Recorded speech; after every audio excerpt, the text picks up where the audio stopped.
The more I do this podcast, and we've done over 50 episodes at this point, the more I am blown away at the incredible work being done by contractors across the world.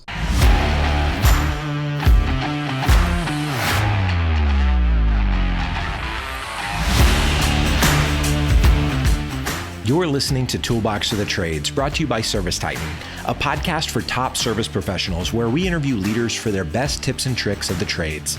Learn how industry trailblazers stay ahead of the competition and how you too can be at the forefront of an industry. Let's jump in. Hello, contractors, and welcome to the Season 3 wrap-up episode of Toolbox for the Trades. My name is Jackie Aubel. I'm the host of the podcast, content marketer at ServiceTitan, and a champion for the trades. If you've been listening for a while now, you know the deal. Today, I'm going to do my very best to highlight the key lessons and takeaways we learned from this season's robust roster of guests. This season, we got some phenomenal tips on leadership, people management, hiring, marketing, selling your business, the power of networking groups, and so much more. As always, it was incredibly challenging to select one thing to share from each episode. All of our guests from Season 3 brought their own unique perspective to the challenges and themes facing the service industry today, and gave us some valuable tips and tricks while doing so. I hope you find today's episode just as entertaining and informative as our normal show. Speaking of our normal show, we'll be back Tuesday, August 3rd with brand new episodes of Toolbox for the Trades. Our first episode is with Julian Scadden, the CEO of Nexstar Network, and let me tell you, you do not want to miss it. I have to say, the more I do this podcast, and we've done over 50 episodes at this point, the more I am blown away at the incredible work being done by contractors across the world. I consider myself incredibly lucky to be able to create the show and share it with you. If you're enjoying the Toolbox for the Trades as much as I am hosting it, please consider leaving us a review on Apple Podcasts. By doing so, you'll not only support the show, but help other contractors discover it. Now, without further ado, here are our favorite takeaways from the guests of Season 3. We kicked off Season 3 with Eddie McFarland, the VP of Learning and Development at Haller Enterprises. Eddie is somewhat of a tech whisperer. In his decades-long career within the trades, he's seen great examples of leadership that pave the way for team success and individual satisfaction. According to Eddie, the key is clarity in your communication. Speaking clearly and making sure we're effective in our communication and we're clear and we're not sugarcoating things. It's very adult conversations. People crave clarity, and we can be transparent with people. We say we want things, but when you look at what people actually follow, it's clarity. And Brené Brown has this great quote about clarity is kindness. Being clear with people is kind. And so I think when you have those really transformative conversations, I think you're being helpful with people. Listen, it's not an easy switch, and it takes practice. If you need evidence that demonstrates how important clarity is to employee growth, engagement, and retention, look no further than Lauren Vahe, the Director of Customer Experience at Nicholson Plumbing, Heating, and Air. She claims that having clarity in her role as a customer service supervisor was critical to her overall success and contribution to the company. They did a really good job of giving me clear and concise guidelines that I could operate by. A certain amount of money I was allowed to refund without asking for permission. A certain amount of service plans maybe I was able to give away in a month or a quarter or a year, things like that. So I was able to make decisions without having to put people on hold too much and, ask around or email back and forth, which was really good. I think clarity is key for anybody in the office of being able to understand exactly what power they have. Of course, it's pretty hard to lead people if you can't hire them first. The hiring shortage was a big topic during this season of Toolbox for the Trades, and our guests were quick to share their strategies for solving the problem. Mary Jean Anderson, the owner of Anderson Plumbing, Heating, and Air, advised listeners to expand their hiring pool to women. In fact, most of the top producers at her company are female technicians. Here's what MJ had to say about hiring women at Anderson. They're out there, and I would suggest to listeners is in our industry with 10% aging out per year are the trades, 6% coming in. It's time to start thinking outside the box. And there are, you need to start looking. One good place to look for women is the military. there are many women in the military. And I'm lucky because there's 4 different military, bases here in San Diego. So I have that. But it's also when you get your first couple, they typically hang out with people that are the same personalities or types. And so that you can get referrals through them, and putting the word out in your ads, just men and women, we have openings. Speaking of referrals, Brad Pescheck, the CFO of McWilliams & Son, shared the incredibly generous and successful rewards program his company has for employee referrals. According to Brad, when you consider the cost it takes to hire, train, and onboard a new team member, investing in a generous referral program is worth it. So it's a huge incentive for them to keep them on, and again, make sure that everything's going well for them, because it's one of those things where we calculated the cost of what does it cost to train and rehire people and get them back up to speed. And so we said, hey, look, in the grand scheme of things, if they bring on somebody good, and $2,000 annually for that person is a drop in the bucket, to be honest. And we've seen a lot of success from that. And again, it's just been neat to see how once they bring them on, they will almost, without even telling them, they'll become a mentor for that employee. Another big theme this season was hiring people based on their potential instead of for their experience. One of the biggest takeaways operations expert and ServiceTitan guru Kathy Nielsen shared during her episode was to hire employees for behaviors, not skills, and that assessments can help you pinpoint an employee's strengths. I'm a huge fan of assessments. There's one I've used for probably 15 years called the Intermetrics, and I now actually rep the product just because I'm a fan, but they certified me in those assessments on how to use them. And we, at that time, it was their services on how to figure out, identify, how do you want that role to behave? And then we looked for people with those behaviors, not looked for people we liked or the skill. And so I think that's one of the biggest mistakes I would have made had I not had that, is I wouldn't have determined what behaviors I want in a role first. Got it. So whenever anybody asks me, well, what are you looking for in a CSR, or how do I know if this service manager is right for me? I ask them, how do you want that role to behave? Number one. And then will that person have those behaviors? According to Steve Sola, the GM of Zoom Drain Philadelphia, in order to set your team up for success, you need to document your systems and procedures and make them available for your people. Reviewing Zoom Drain's org chart and manuals were crucial to Steve while growing his career from apprentice to GM, as well as the guidance he received from his team's leaders. The biggest thing for me, I think, is our manuals and procedures.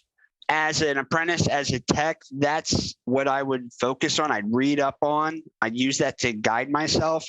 And then when you get to the other side of it, when I became a supervisor or service manager, being able to edit those manuals and put things I wanted to instill in our procedures and how we do things, and allowed it to make it a lot easier. So I think those are probably the biggest tools. And then, of course, I've had a lot of Jim Cronetti, the owner, and Ellen Rohr and Al Levy, having those kind of people in my, stratosphere around me to be able to ask them for help. That's also been huge as well. During the season, it became clear that functional org charts go hand in hand with systems and processes when scaling a business. In his episode, Shane Jager spoke about how his company's org chart sort of naturally evolved with its rapid growth, leaving folks with tasks and responsibilities that weren't suitable for their role in the organization. It wasn't until Shane and his team implemented the EOS system that they were able to grow sustainably. As you're a small company, there's 2 or 3 of you in the office, and when something had to come up that had to get handled, somebody in the office would take it on. And you would get some really crazy organizational charts that HR is doing payroll, and they're doing technology, and they're also doing the fleet stuff. And so you got real crazy stuff like that. As we grew, we didn't change it real well. Our organizational chart was very difficult to follow. It was just, this person's really good at it. They like it. So let's let them do it. And we had to go through a reorganization a couple of years ago. Really helped us a lot. We used a program called Traction EOS system that really helped us a lot. I'm a big fan of it. Of course, in order to scale your business at all, you need exceptional marketing to make the phone ring. Crystal Williams, expert marketer for the trades, encouraged contractors to define their USP, unique selling position, and promote the heck out of it. Here's how Crystal created and promoted the USP for her family business, McWilliams & Son. So one of the first things that we did was identify a unique selling position. So what is our USP? What is our unique factor about McWilliams & Son that's going to make us stand out? So down here in Old Texas, guess what we have? My buddy. My buddy does AC work. My buddy this, my buddy that. So we really had to overcome the fact that there's a lot of mechanically inclined people that can do a lot of their own work. And like many of you, lots of chuck in a truck style businesses. And so Trey and I literally sat down with a whiteboard and went to town, just like, what can we do? So at the time, a lot of contractors were moving to these 8 a.m. to 8 p.m., 8 to 8, same great rate. So we were like, you know what? The biggest time that we gain the most customers is on the weekends when we do call, when our technicians are being on call. So it's a pain point internally. It's a pain point to have technicians be on call because it's a struggle of how to schedule and retain employees like that. But we also knew that that's where the greatest need was. And so we launched our campaign 7 a.m. to 7 p.m., 7 days a week, no overtime charges. And so we launched 777.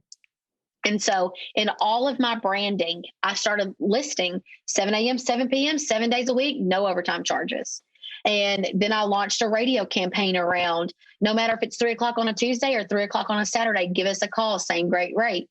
And now, like, it's kind of funny. You have these neighborhood social media groups and people will say, hey, it's Saturday afternoon and I have a family event tonight. Who can I call that's not going to charge me an arm and a leg? And like people will comment on there. McWilliams & Son is 777.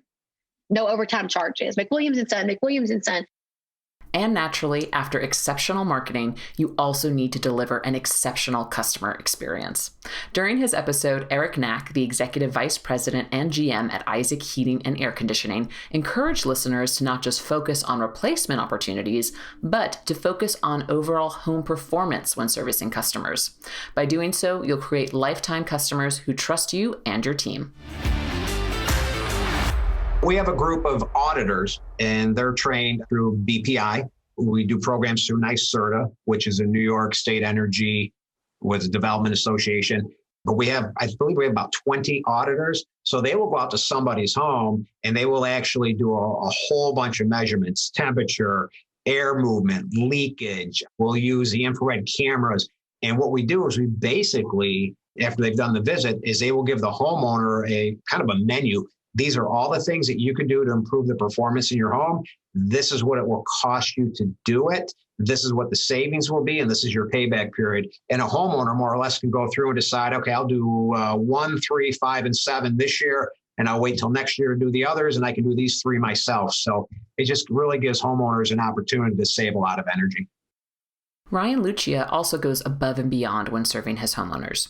During his episode, he shared that as a garage door service provider, his company has the opportunity to provide a unique and specialized service to design-conscious consumers. A lot of our competitions are sending like technicians to go to people's homes. I feel like I'm really good about helping people pick out styles, narrowing down options. And so when I would walk into a customer's home to talk about their door, it was more of a design experience, not just a garage door experience. And the garage door, what a lot of people don't value is that it takes up about 1/3 of your home's curb appeal. And a lot of people just ignore that. And I think it's one of the most critical parts of your home, because not only is it 1/3 of your home, but it's what most people look at when they pull in the driveway first. And so I take a great pride in being able to take a house and take a door that looks ugly and put something beautiful on there and change the whole aesthetics. So what we've done is we bought a big van, and we created a mobile design showroom, and we hired a lady with design background, and she's now our design consultant. And so we actually book door design consultants appointments. And so we don't actually call them door measures or door quotes or anything like that. It's a consultation for design. Whatever your differentiator happens to be, a great way to communicate it to your customers would be with email marketing, something Megan Bedford, another fantastic marketer for the trades, strongly advocated for during her episode. I love email marketing. It's still one of the best cost per leads that is out there. And so one is, you might be a smaller trade company that doesn't have salespeople, and you might even have salespeople. Think of email marketing as a salesperson working for you all the time. And what I mean by that is, one, you can make automated emails that follow up on your estimates that you give. So every time you give an estimate, you can have an email that goes out and says, hey, thanks for giving us the opportunity. Here's all the reasons why we could be a great fit, or you could give them a discount to encourage them to take advantage of that estimate and book the appointment. So one is salesperson follow-up. It's also great communication. So what I find is a lot of these businesses, like an electrician, I think we use an electrician once every 8 years. Okay. So you're an electrician. How are you going to ensure that customer chooses you 8 years later when they need an electrician? They're probably not even going to remember you. But if they know that you've communicated with them throughout the years with like your spring newsletter and all these different tips and tricks and all these things, they're going to know who you are because you just branded yourself to them for 8 years through email marketing. So that's really cool. It's like staying relevant to somebody that was already your customer and giving them information. Josh Crouch, founder of Relentless Digital, also suggests using video as a tool to showcase your brand message and expertise, even if it makes you uncomfortable, because the payoff is definitely worth it. I've been trying to get my clients to do more video, which can be daunting to get them to do that. Not so much that they don't want to, it's a time thing. And then, as you know, I mean, you're on camera a lot with the different things you do. You can get used to it, but if you're not used to it, it's a very nervous experience because you're always worried, how's someone going to see me? Am I saying the right things? Do I sound intelligent? But the clients that do videos and they can do them regularly, that stuff really does well. And I do the same thing in my marketing agency. I make videos and then I put them on YouTube or Facebook, and then I send the link out to people I talk to or prospects. And it's that lead nurturing, right? Giving back value. I recently just talked to a guy down in California who had he's got like 25,000 subscribers. Whatever marketing campaigns you run, Chisholm Brunner wants to make sure your CSRs and dispatchers know about it, as well as any areas of opportunity for the call. During her episode, she shared some key insights on how good CSRs and dispatchers can make or break your business. We know that our technicians are in a tough job when that attic 200 degrees or they're crawling under the floor. You can see that, and we all know it, but we often forget that our dispatchers and customer service folks are in the same amount of heat. Every customer's calling's mad. Every technician is tired, and they're stuck in the middle. So they really have to have that attitude to handle that. And then they're the ones making the decision because their jobs are to make sure that your company catches as many calls as possible and take care of the technicians and the team members so that they don't completely burn out. And that's a tough job. And if you get somebody in that job that doesn't care, they will run off your customers and your technicians. And a lot of that can be prevented. Like, you should have a call script. When a customer calls your office, you should have a call script that says you usually have to listen to the problem, be sympathetic, but then you got to get back to, what is your address? Let me verify your telephone number. I need your email address. They have to check and go, okay, well, do they have a maintenance agreement? And then this is a big one too, because people will let those lapse, or maybe it's just time to renew them. But those agreements kind of keep you locked in. The customer's not going to go through the phone book, right? I have a maintenance agreement. I remember that nice guy comes out every 6 months. I'm going to call him. But you can do all that on the up front. And then when you dispatch, my rules, you only get one call. at a time. So you give them their call and you let them know, hey, this is a 8-year-old unit, or the last time we were out there, this happened. So if you've got a software system, obviously a lot of those help you by having the technicians, they can read, right? But they're hot and they're tired. Maybe they read, maybe they don't. A good dispatcher will help facilitate that. And they'll say, hey, remember, Ms. Jones is up for her renewal. We'll offer it to her. Or the last time we were out there, the unit was low of refrigerant. We need to do a leak test. Those are just little pieces of information that a good dispatcher can offer that will raise your profits. It's kind of difficult because you don't, as an owner, you won't see that on the P&L until that person disappears. Post-COVID, a lot of contractors have reevaluated the need for physical office space, but Josh Bigelow expressed eagerness to reopen the Great Dane Heating and Air Conditioning showroom once the pandemic ends. The showroom, which some of his colleagues and competitors wrote off as a waste of space, has become a brand staple within the community, providing an excellent way to engage with customers. We'd have customers come into the showroom and they'd say, yeah, I need a new furnace, but look, I just want the most inexpensive furnace you have. We would walk them over to the one on the left. We would turn it on. It has atmospheric burners. It's very loud. It sounds like a jet turbine. And the blower comes on. They're like, oh my gosh, that's loud. And well, you know, this is what every furnace that you're going to look at in this genre is going to give you. It's an atmospheric burner. It's a standard PSC motor. What you see is what you get. It is stripped down. This is no better or different than any other manufacturer that you get. And then he'd say, okay, well then talk to me about the next one. Is this one quieter? Then we'd go to a 2-stage 80 and then maybe to a 90% with sealed combustion. Where we're at locally, a lot of people have single level homes. The furnace is in a closet right outside of the living room and they have to turn the volume up when the furnace comes on, turn the volume down when the furnace shuts off. So for them, noise was a big concern. It's a comfort concern, not a temperature concern, but comfort. And when they got to the sealed combustion, they're like, wow, I really like that. I don't even want to talk to you about the one on the end because that really looks expensive. I'm like, that's great. You don't have to talk to me about it. But by the way, that has been on the entire time that you've been in the showroom. That's when they get the look you have on your face right now. And they're like, well, wait a minute. And then when we start explaining that back then we had tax incentives that were available, manufacturer incentives. And when they realized it wasn't very much more per month, an extra $20, $30 a month from what they were going to spend, to them, $20 a month was well worth not having to turn the TV up and down and find the remote every time the furnace came on. So it was a unique experience. Tersh Blissett, on the other hand, had the unique experience of proving that running a remote service company is possible and great for margins. He's been running Service Emperor that way since the early days, mostly to prove to the listeners of his podcast, Service Business Mastery, that you don't need a warehouse to be successful. Here's Tersh talking about the benefits of being fully remote. Thinking back, most likely the reason why I decided to do it was to show everybody on the podcast, because there's a lot of guys and gals on the podcast who are smaller and they feel like they have to have that warehouse or else people won't come on board with them. And so it was kind of like all right, well, I'm going to show you how to do it without having to have a warehouse. And so then it became, well, all right, so how do I get to 5 million without a warehouse? And then how do I get to 10 million without a warehouse? And it really just out of necessity, it was everything that I do is extremely deliberate.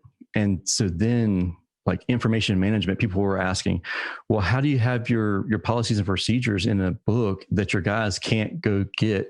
Because not only that, we moved 60 miles outside of our service area.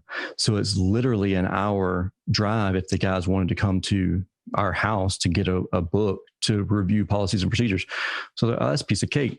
We just go to our website, create a subdomain. That's our den area. So then everybody on our team has a sign-in, a login, and they can access anything that's policy and procedure related. And then they can take a test. It's very similar to the academy where you just take a test and you see, did they actually read that or did they not? And that's how we solve that problem where not only that, we don't print paper. That's an expense we don't have to deal with.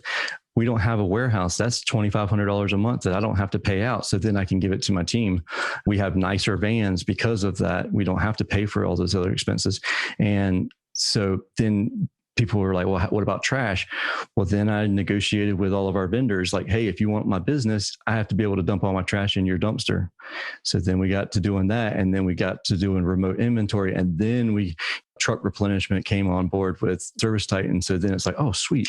Every Monday we get to do truck replenishment. So instead of having to use a third-party inventory management for the service techs, then we're able to use this program that's already built into it. And it's just really, we wouldn't be able to do it if we had the old server that had to sit in the office somewhere, but technology's there. However you choose to set up your office or run your business, Trevor Lively wants to make sure you have a succession plan in place. After his father, the founder of Blue Jay Irrigation, got an unexpected cancer diagnosis, Trevor and his team had to quickly react to get his affairs in order. Unfortunately, after his father's death, there were still some loose ends that needed tying up. Trevor specifically came on the podcast to caution other contractors about this risk. My biggest message to people is just, it's never too early to start thinking about a succession plan, start thinking about a catastrophe plan. What happens if you get in a car accident and you're in a coma for 3 months? Or what if you go in for a routine surgery and there's complications and now all of a sudden you're out for 6 months? Or what happens if you get in a car accident and die? What does your family do? How does your business continue to operate? Who's going to step up into that leadership role and keep things moving forward? You have the need for a professional executor for your affairs, not only personally, but professionally. There's a lot of questions that happen through this. And even though I'm a young guy, and knock on wood, I hope I have many years ahead of me, I've been through this experience where things just quickly changed on us. I'm already starting to have these conversations and starting to put these plans in place so that my team at Blue Jay knows if something were to happen to me, here's the steps, here's what's going to happen, here's the process. For my wife, if something happens to me, here's the steps, here's who you contact, here's the process, so that we're taking the stress and the unknowns out of the equation. And it's a very simple, straightforward plan so that Blue Jay and my team and all our staff are secure and can continue to operate. But at the same time, my family is also secure and taken care of.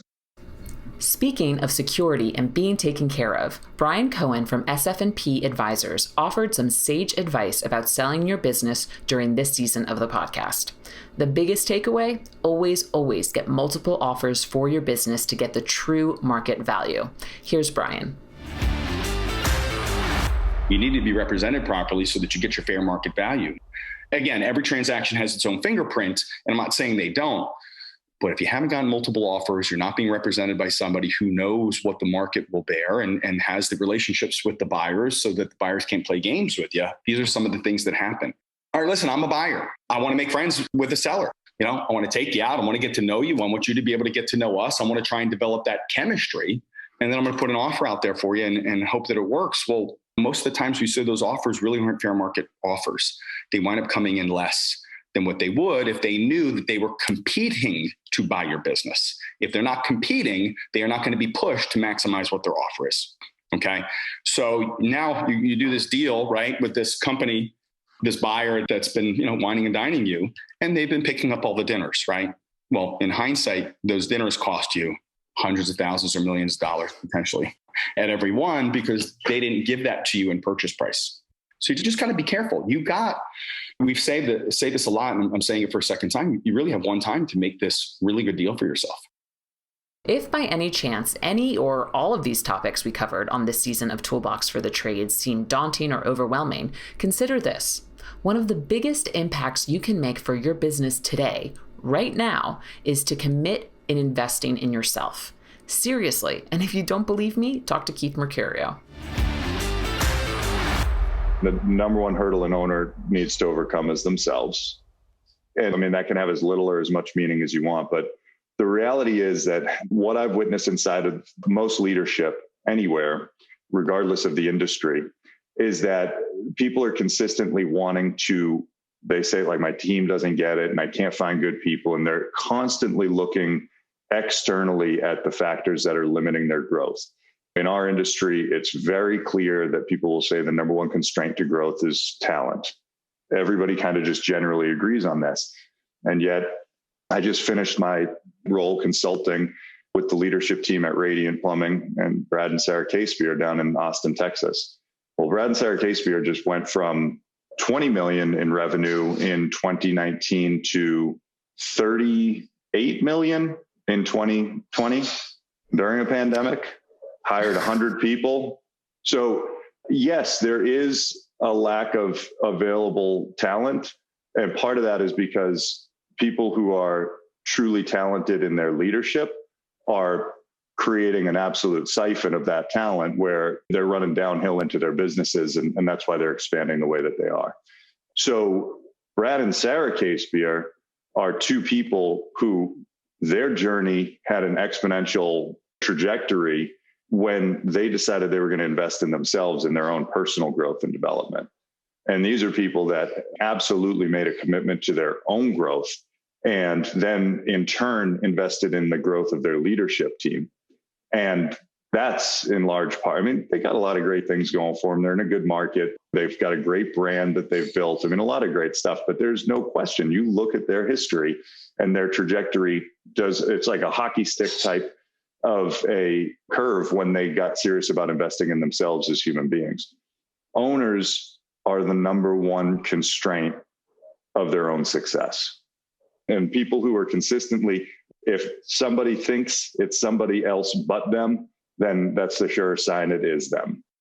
That's it for season 3 of Toolbox for the Trades. Remember, if you enjoyed this season, please leave us a review on Apple Podcasts or share this episode with a friend. We also have a Facebook group called Toolbox for the Trades, and I'd love it if you joined. We'll be back Tuesday, August 3rd with a new episode. Ever wonder how much your business is worth? So many owners ask that question and have no idea where to turn for an answer. In just a few clicks, ServiceTitan's new Service Business Valuation Calculator can give you an easy and free estimate of the current value of your business. Whether you're thinking about selling your company or looking to track growth, check it out now.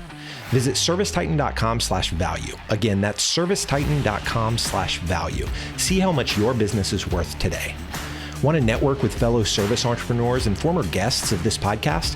Join our private Facebook group, Toolbox for the Trades, to get immediate access to the best tips, tricks, and tactics from fellow service entrepreneurs. Visit facebook.com/group/Toolbox for the Trades, or click the link in our show notes to join.